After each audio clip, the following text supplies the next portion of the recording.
요한복음 12장 20절부터 27절 우리 뜻을 생각하시면서 다 같이 한 목소리로 봉독하시겠습니다.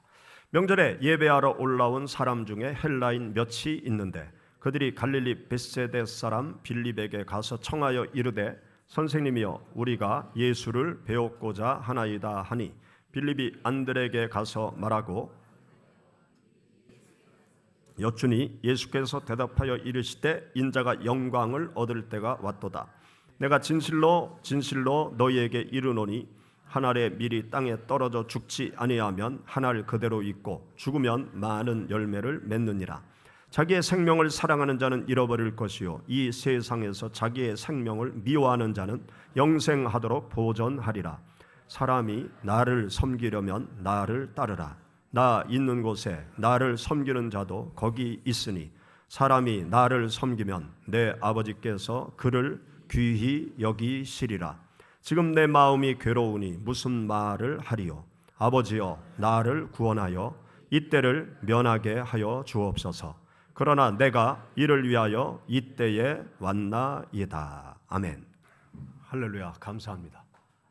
우리 성가대가 날로 더 은혜로운 성가대가 되어져 가고 있습니다. 언제든지 열려 있으니까 나도 성가대에 참여하고 싶다. 그런 분들은 함께 참여하시기를 바랍니다. 우리 옆에 계신 분들과 인사하시죠. 주 안에서 행복하시기 바랍니다.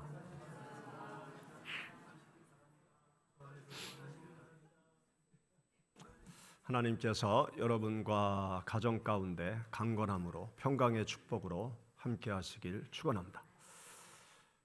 세상 모든 사람들은 잘 살기 위해서 오늘을 살고 내일을 향해서 달려가고 있습니다. 어떻게 하면 잘 살 수 있을까? 어떻게 하면 행복하게 살 수 있을까? 어떻게 하면 사업의 길을 잘 살려갈까? 어떻게 하면 건강하게 잘 살까? 늘 자나깨나 어떻게 하면 잘 살까를 고민하면서 살아갑니다. 특히 우리 한국 사회는 세계에서 가장 치열한 경쟁 속에서 살아가는 나라인데 이 치열한 경쟁 속에서 어떻게 해야 내가 살아남고 살아서 잘 살 수 있을까? 유치원 때부터 죽을 때까지 늘 경쟁 속에서 살아남기 위해서 살아가고 있습니다.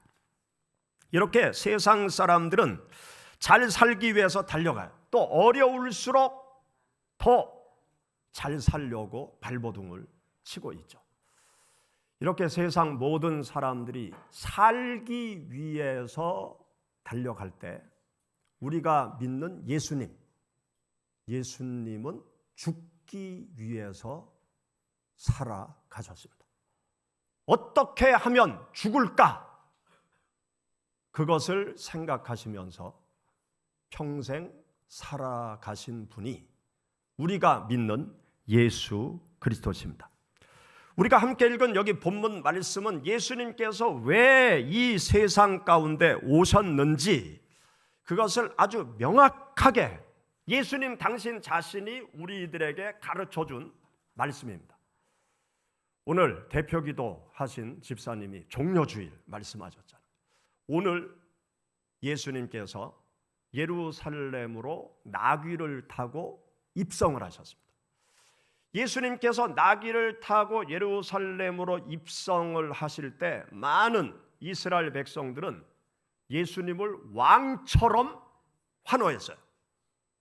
예수님이 가시는 앞에 종려나무 가지를 꺾어서 바닥에 펼쳐놓고 또 많은 사람들이 종려나무 가지를 들고 호산나 다윗의 자손 예수여. 이 말은 이스라엘 사람들이 다윗 왕과 같은 메시아가 올 것을 학수고대하고 있었는데 우리가 기다리던 메시아 왕이 드디어 예루살렘으로 들어가신다. 이분이 예루살렘으로 들어가시면 왕이 되어서 우리를 구원해 줄 것이다. 우리를 잘 살게 해 줄 것이다. 그러한 기대감을 가지고 호산나 다윗의 자손 예수여 그러면서 예수님을 향해서 환호성을 외치게 됩니다. 그렇게 예루살렘으로 예수님께서 들어가셨을 때 어떤 헬라인이 예수님께 찾아왔죠. 그리고 예수님을 만나기를 청합니다. 아마 그 헬라인이 무엇을 원해서 예수님을 찾아왔는지 예수님께서는 아셨을 거예요. 여기 본문 말씀에 보면 그 헬라인의 질문과 요구사항과 아랑곳 없이 예수님께서는 어떤 말씀을 하시는가 하면, 내가 왜 세상에 왔는지, 나는 지금 어떤 길로 가는 것인지, 그것에 대해서 많은 사람들에게 말씀을 하셨습니다. 여러분, 우리가 함께 읽은 본문 말씀 24절 말씀부터 27절의 말씀 우리 다시 한번 읽어보시죠. 내가 진실로 진실로 너희에게 이르노니 한 알의 밀이 땅에 떨어져 죽지 아니하면 한 알 그대로 있고 죽으면 많은 열매를 맺느니라.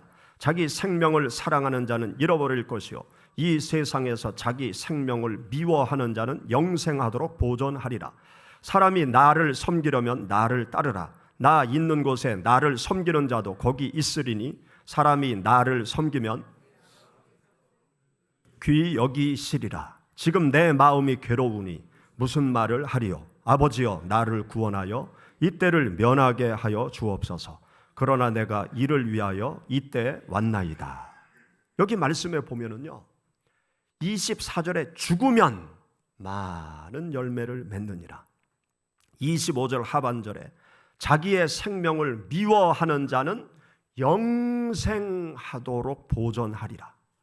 27절 하반절에 보면 그러나 내가 이를 위하여 이때에 왔나이다 라는 이 말씀을 여러분들 주목하시기 바랍니다.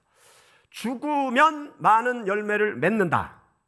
생명을 미워하는 자는 영생하게 되리라. 이 말씀을 생각해 보세요. 이 말씀은 우리들이 일반적으로 생각하는 우리들의 생각과 반대의 말씀을 예수님께서 하시는 것입니다. 살아야 열매를 맺는데 죽으면 열매를 맺는다 말씀하시는 거예요.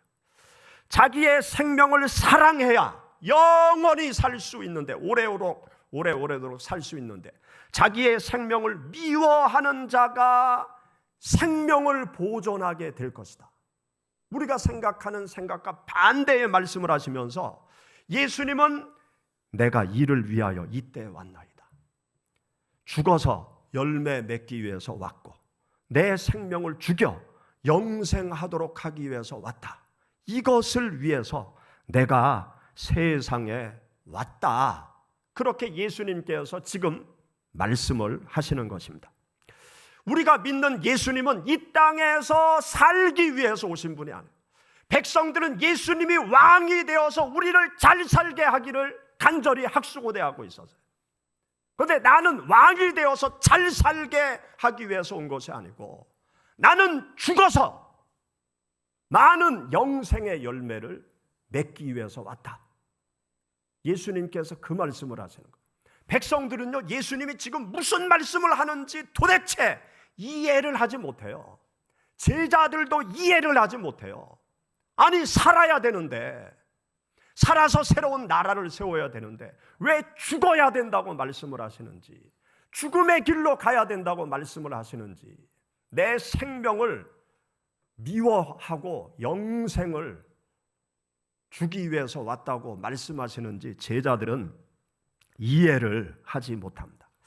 나중에 예수님이 죽으시고 부활하시고 세월이 흘러서 예수님이 하신 말씀을 제자들이 깨닫죠. 그래서 마가복음 10장 45절에 인자에 온 것은, 예수 그리스도께서 온 것은 섬김을 받으려 함이 아니라 섬기려 하고 자기 목숨을 대속물로 주기 위해서 오신 분이다. 그렇게 마가복음 10장 45절에 예수님에 대해서 기록을 해놓고 있습니다. 예수님은 죽기 위해서 이 땅에 오신 분이에요. 예수님이 왜 죽기 위해서 이 땅에 오셨을까요? 예수 그리스도께서 생명의 길이 아닌 죽음의 길을 왜 걸어가셨을까요? 우리가 고난주간을 맞이하는데 이 고난주간은 예수님께서 죽음의 길로 내려가신 그 시간들이에요.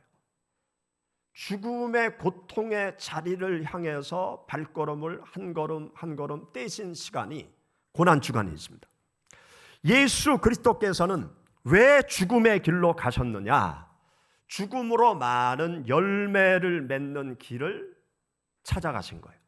여기 요한복음 12장 24절 말씀에 보면 내가 진실로 진실로 너희에게 이르노니 한 알에 밀이 땅에 떨어져 죽지 아니하면 한 알 그대로 있고 죽으면 많은 열매를 맺느니라, 이 말씀을 하셨거든요. 이 말씀을 하신 이유는 이 말씀을 하면 많은 백성들이 쉽게 알아듣는 거예요. 왜냐하면 그들은 밀농사를 짓고 있었거든요. 이 빵이 주식이었어요. 그래서 늘 모든 사람들이 밀농사를 져요. 그래서 밀을 가을에, 늦가을에 심죠. 늦가을에 심으면 겨울에 이스라엘 땅은 비가 옵니다. 그러면 비를 맞고 축축한 땅 속에서 씨앗이, 껍질이 썩어서 그 안에 있는 생명이 땅을 뚫고 올라와서 싹을 내고 잎을 내고 그러면서 보리 이삭이, 밀 이삭이 많이 생기는 것을 그들은 잘 알고 있어요. 그런데 가을날 밀을 심었는데 비가 전혀 오지 않아요. 비가 전혀 오지 않으면 땅에 씨앗을 심었지만 이 껍질이 썩지 않으니까 거기에서 생명의 싹이 나오지를 않는 거예요. 한 해가 지나가고 두 해가 지나가도 가뭄이 심해지면 아무리 씨앗을 뿌려도 그 씨가 그대로 땅을 파보면 그 밀이 그대로 있으니까 싹도 안 나오고 아무 열매를 얻을 수 없다는 것을 이스라엘 백성들은 생활 속에서 너무나 잘 알고 있는 거예요. 그래서 밀을 땅에 심으면 썩어야 된다. 그래야 싹이 나고 많은 열매를 맺는다. 그것을 잘 알고 있었던 거죠. 그래서 예수님께서 이렇게 말씀하신 거예요. 한 알의 밀이 땅에 떨어져 죽지 아니하면 한 알 그대로 있고 죽으면 많은 열매를 맺느니라. 내가 이 땅에 온 것은, 내가 가고자 하는 길은 썩어서 죽어 생명의 싹을 내서 30배, 60배, 100배의 영생의 열매를 맺도록 하기 위해서, 영생의 축복의 은혜를 인생들에 주기 위해서 나는 썩어지는 밀알로 죽음의 길로 땅속으로 들어간다. 그렇게 예수님께서 말씀을 하신 것입니다. 우리가 믿는 예수님은 썩어지는 밀알이 되기 위해서 오셨고 땅속으로 들어가 죽음의 길로 걸어가신 분이 예수님이세요. 여러분, 우리가 씨앗을 심는 것을 생각해 보세요. 꽃씨를 심으면 그 씨앗에 수분이 공급되어지고 적당한 온도가 공급되어지고 그러면 껍질이 썩고 그 안에 있는 생명이 대지를 뚫고 올라와서 꽃을 피우잖아요. 우리가 사순절 시작할 때 여러분들에게 꼬시컵을 나눠드렸어요. 그때 꼬시컵 가지고 가셨죠? 꼬시컵 가지고 가신 분들은 아마 해바라기 씨는 100% 싹이 나왔을 거예요. 그런데 어떤 분들은 목사님 싹이 안 나와요. 거기 씨앗이 없나 봐요. 그게 아니고요. 다른 씨앗은 금과나 또 족두리꽃, 그거는 온도가 더 높아져야 돼요. 온도가 더 높아지면 조금 있으면 싹이 나올 겁니다. 기다려 보세요. 아직 안 썩은 거예요. 온도가 낮아서 아직 껍질이 덜 썩어가지고 싹이 안 나와요. 그런데 여러분, 여기 있는 꼬시컵은 싹이 안 나왔죠. 요 모양이 하나는 해바라기고 그리고 요거 하나는 뭔지 모르겠어요. 제가 잊어버렸어요. 왜 잊어버렸는가 하면 이게 3년 전 거예요. 제가 일부러 강단에 3년 전부터 가만히 요것을 제가 보관해 놨어요. 여기에 물을 주면 껍질이 썩으면서 싹이 나와요. 그런데 물을 안 주면 10년 지나도 싹이 안 나와요. 20년 지나도 싹이 안 나와요. 100년이 지나도 싹이 안 나와요. 그런데 100년이 지난 시점에 물을 주면 껍질이 썩으면서 싹이 나와요. 한번 실험을 해보세요. 역사학자들이 이 이집트에서 미라를 발굴했는데 거기서 씨앗을 발견한 거예요. 그게 뭐 한 5,000년 정도, 막 4,5,000년이 지났거든요. 그래서 그 씨앗을 발견하니까 그거를 심어봤겠죠. 싹이 나왔다는 거 아니에요? 밀싹이. 건조한 땅에서는 3,000년, 4,000년, 5,000년이 지나도 썩지 않으니까 싹이 안 나옵니다. 썩어져 죽어야 생명의 역사가 일어나는 것입니다. 예수님께서 이 땅에 오셔서 죽음의 길로, 썩어지는 길로 걸어가셨기 때문에 온 인류에게 영원히 살 수 있는 길이 열린 거예요. 2000년 전에 예수 그리스도께서 이스라엘 땅에 오셔서 인류의 모든 죄를 다 짊어지고 우리 대신 죽음의 길로 걸어가심으로 우리가 죄와 사망으로부터 벗어나서 영생의 축복의 열매를 얻을 수 있는 축복이 2000년이 지난 대한민국에 살고 있는 우리들에게 임하게 된 것입니다. 예수 그리스도의 죽으심, 그 죽으심은요, 그것으로 끝난 것이 아닙니다. 생명의 열매로 마지막 지구의 종말이 올 때까지 생명의 열매 역사가 일어나게 될 것입니다. 여러분들 화면에 통계표를 하나 보시기 바랍니다. 이 통계표는 어떤 통계표인가 하면 전라남도의 보구마율을 통계낸 자료예요. 그런데 왼쪽 맨 위에 보면 신안군의 보구마율이 35.1%, 여수시의 보구마율이 26.2%, 목포시의 보구마율이 24.9%, 무안군의 보구마율이 24.7% 쭉 나와 있어요. 그런데 여기 가장 그 상위에 랭크된 군이 신안군이에요. 신안군, 또 여수, 목포, 무안, 여기가 보구마율이 높습니다. 다른 군에 비해서 왜 이 지역이 보구마율이 높을까요? 거기에는 이유가 있는 거예요. 썩어지는 미랄의 길을 걸어간 하나님의 사람들의 발자취가 있는 거예요. 이 신안군은 우리들이 올 여름에 전교인 수련회를 갈 장소입니다. 신안군 증도면 섬으로 우리가 전교인 수련회를 가요. 그런데 증도에는 무엇이 있는가 하면 문중경 전도사님 순교 유적지와 순교 기념관이 있어요. 그 순교 기념관으로 올여름 우리 교회가 전교인 수련회를 갑니다. 문중경 선교사님이 복음을 전하다가 공산당들에 의해서 죽임을 당하는 순교를 당했어요. 그 순교의 피가 이 신안군 1004개의 섬에 퍼져서 이 신안군 1004개의 섬에 가면 거의 예수 그리스도를 믿는 사람들로 가득 차 있어요.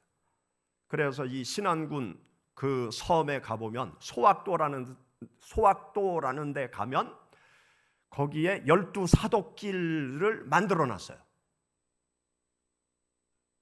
그러면서 많은 사람들이, 기독교인들이 그곳을 방문을 하면서 많은 은혜를 받고 있죠. 그리고 그 옆에 이 무안군에 가면 그 영광 지역에 전 교인이 순교당한 교회가 두 교회 있어요. 야월교회와 거기 또 하나의 교회가 있어요. 그 교회도 마찬가지로 공산당들에 의해서 전 교인이 순교를 당한 거예요. 그 교회가 지금까지 살아 있어요. 그 전 교인이 순교 당할 때 살아남은 한 장로님이 아직도 생존해 계세요. 그 장로님이 간증을 하세요. 그때 당시의 상황을 간증을 하세요. 목사님도 죽고 순교당하고 전도사님도 죽고 교회 권사님들도 순교당하고 그렇게 순교의 피가 뿌려진 지역이 이 무안군이에요. 무안군. 그래서 거기에 복음화율이 높은 거예요. 그리고 여수시가 왜 복음화율이 높느냐? 여수시에 지금도 가면 애양원이라고 있어요. 그 애양원에 가면 손양원 목사님 그리고 두 아들 다 순교를 당했어요. 공산당들에 의해서 순교를 당했어요. 그 순교의 피가 뿌려진 거죠. 그뿐만이 아니라 여수에서 배를 타고 금오도라는 섬에 가면 이기풍 목사님 순교 기념관이 있어요.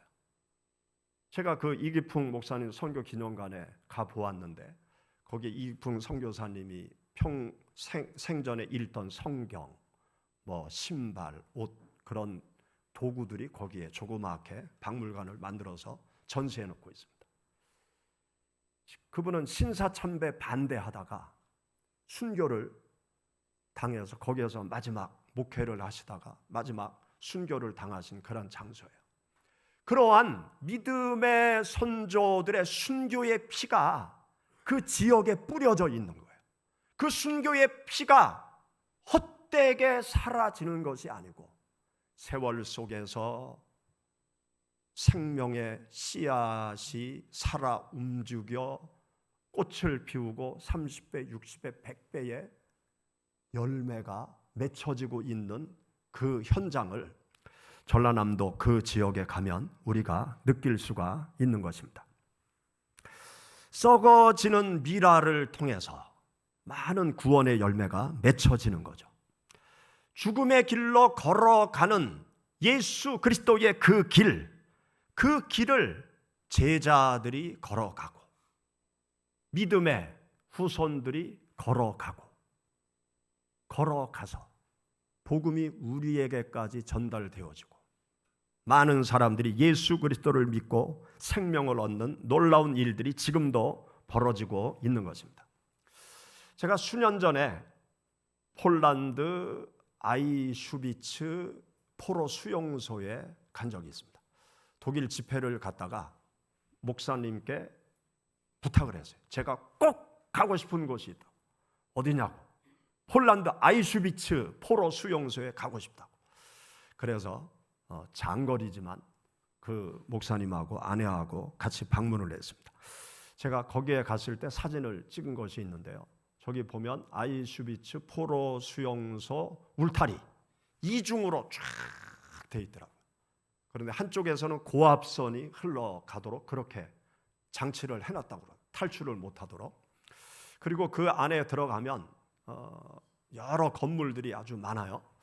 그 다음 사진, 그 건물들 안에 보면 그때 당시 거기에서 처형당한 사람들의 여러 가지 유품들이 있는데 저 그림은 그 의족, 목발, 그러니까 다리가 한쪽 다리를 잘 못 써서 의족을 신고 목발을 짚고 온 사람들, 거기에 유럽 전역에서 유대인들이 쫙 실려오면 1차적으로 몸이 성하지 못한 사람들은 바로 그 자리에서 즉결 처분시켰대요.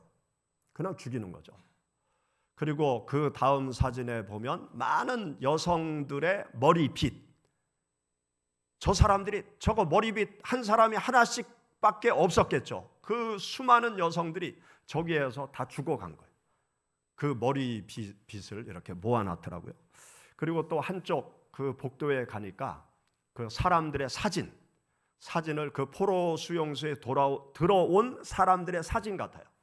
머리를 팍팍 깎고 죄수복을 입은 사람들의 그 상반신 증명사진을 쫙 찍어놨는데 공포에 떠는 그런 눈빛, 또 두려움 속에 빠져있는 눈빛, 증오에 불타는 눈빛, 막 분노의 눈빛, 다양한 눈빛을 제가 볼 수 있었습니다. 그리고 그 포로 수용소 한쪽으로 가보니까 사형장이 있어요. 사형장. 사진을 보시죠.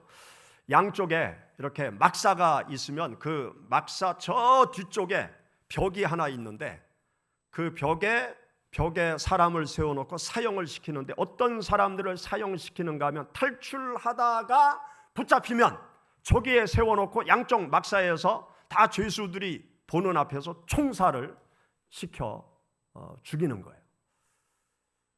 저기에 딱 가서 서 있으니까 만감이 교차하더라고요.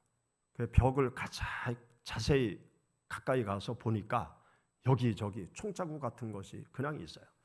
저기 독일 메르켈 총리가 저기에 와서 무릎을 꿇고 사죄하는 그러한 시간을 가졌다는 그 장소입니다. 2차 세계대전 때 저 포로 수용소에서 어떤 일이 있었는가 하면 어떤 신부 한 사람이 아이슈비츠 포로 수용소에 잡혀온 거예요. 어떻게 하다가 잡혀오게 되었는가 하면 일본에서 선교 사역을 하는 중에 후원금을 모집하기 위해서 조국 폴란드로 왔습니다. 그런데 2차 세계대전이 터지면서 이 나치가 폴란드를 점령한 거예요.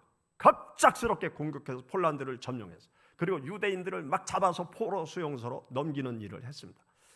그때 이 신부가 유대인들을 숨겨준 거예요. 유대인들을 숨겨줬다가 발각이 되면서 같이 붙잡혀서 포로 수용소까지 오게 된 거예요. 그래서 포로 수용소 안에서 생활을 하는 중에 옆에 한 남자와 이제 늘 같이 고된 노동도 하고 어렵게 이렇게 생활을 하면서 같은 많은 얘기를 나누면서 가까워지게 됐어요. 그런데 어느 날 새벽에 눈을 딱 떠보니까 옆에 있던 친구가 없는 거예요. 탈출을 한 거죠. 그래서 하나님 앞에 기도해야 돼요. 하나님 살려달라고, 탈출에 성공하게 달라고. 왜냐하면 그 아내가 있고 또 두 딸이 있는데 늘 아내와 두 딸을 보고 싶다고 그런 얘기를 한 것이 기억이 나서 제발 성공해서 집으로 돌아가게 해달라고 그렇게 기도를 했는데, 불행스럽게도 한 며칠이 지난 다음에 붙잡혀온 거예요. 그래서 저 사형장에 딱 서게 된 것입니다. 그 교도소 같은 방에 있는 사람들이 다 바깥으로 불려나와서 너희는 절대로 탈출하지 말아라. 탈출하면 이렇게 된다. 본보기로 거기에서 사형을 시켜 죽이는 거죠. 그때 독일 장교가 사형을 집행하려고 할 때 이 신부가 앞에 나섭니다. 저 사람을 살려주십시오. 저 사람에게는 두 딸과 아내가 있는데 당신도 집에 아내가 있고 자녀들이 있지 않습니까? 집에 있는 두 딸과 그 아내가 남편이 살아오기를 기다리고 있는데 여기서 죽으면 어떻게 합니까? 죽이면 어떻게 합니까? 그러니까 이 독일 장교는 안 된다고. 이 사람을 살리려면 누가 한 명 대신 죽으면 살려주겠다고. 뭐 그럴 사람이 없다는 사실을 이 독일군 장교도 잘 아는 거죠. 아무도 나서지 않죠. 그런데 갑자기 이 신부가 앞으로 나서더니 그 사형당할 사람을 자기 동료들 대열로 밀어내놓고 자기가 나선 거예요. 내가 대신 죽겠다. 그렇게 독일 장교한테 얘기하니까 이 독일 장교가 자기가 뱉은 말도 있고 당황해하는 거죠. 그러니까 이 독일군 장교가 또 묻는 거예요. 너는 내 목숨이 아깝지도 않냐? 그러니까 이 신부가 그렇게 얘기를 합니다. 나는 당신이 약속한 말을 약속 지킨다고 하면 나는 기꺼이 죽겠다. 저 친구는 가족이 있지만 다행스럽게 나는 가족이 없다. 난 혼자다. 그렇게 해서 그 신부는 사형장에서 처형을 당했습니다. 그리고 남은 사람에 의해서 그 일화가 전해져 내려오고 있어요. 그 신부의 죽음으로 한 가족이 살 수 있는 길이 열린 것이죠. 우리는 내가 살아야 살 수 있다고 생각을 하지만 내가 죽어야 모두가 살 수 있는 길도 있다는 것을 예수님께서 우리들에게 가르쳐주고 있는 것을 우리는 마음속에 받아들여야 됩니다. 예수님께서 걸어가신 길은 살기 위해서 걸어가신 길이 아니라 죽기 위해서, 죽음으로 사는 길을 우리가 믿는 예수 그리스도께서 걸어가셨어요. 그 아이슈비츠 포로 수용소에서 제가 철길을 사진 하나 찍어 왔습니다. 한번 보시죠.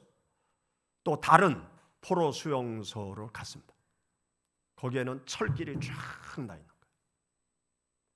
저 철길이 갈라지죠.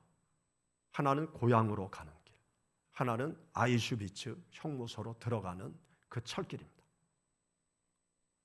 우리 모두에게 늘 삶의 길이 있고 죽음의 길이 있어요. 생의 길이 있고 죽음의 길이 있습니다. 여러분들은 지금까지 살아오실 때 삶의 길을 선택해 오셨습니까? 죽음의 길을 선택해 오셨습니까? 우리가 믿는 예수 그리스도는 생명의 길을 걸어가십니까? 죽음의 길을 걸어가십니까? 한번 생각해 보세요. 내가 살려고 얼마나 많은 사람을 죽였는지, 내가 죽지 않기 위해서 얼마나 많은 사람을 짓밟았는지, 혹시 그런 분이 계시다면 이 시간 깊이 생각해 보세요. 내가 죽어서 모두가 살 수 있는 길도 있다는 사실을 눈뜨시기 바랍니다. 내가 살아야 모두가 산다, 그게 아니고요. 내가 죽어야 모두가 사는 길도 있다는 것을 예수 그리스도께서 보여주셨습니다. 기도하시겠습니다.